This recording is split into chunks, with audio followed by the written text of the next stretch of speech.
Hello everyone, I'd like to give you information on the Acer Aspire 1 725. It has to do with changing the keyboard, a very difficult keyboard to change.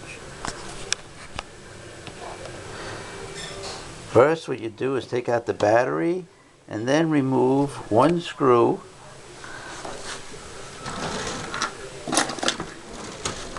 from the back of the Acer and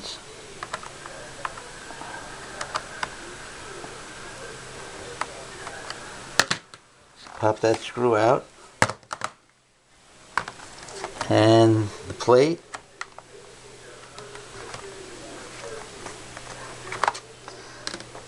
Then in order to get out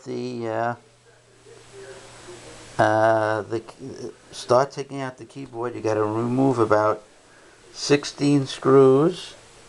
You'll find them randomly located on the back of the netbook. Then after you get the screws out, you have to pop the bezel, or the bezel rather. That's because I'm Italian, I said basil. Pop the bezel, and then once that's off, you'll find that there is two cables you have to remove, and then inside, in order to get the keyboard out, you have to remove about 10 other screws. So it's quite a process, and you reverse the process after you put in the new keyboard. Thank you.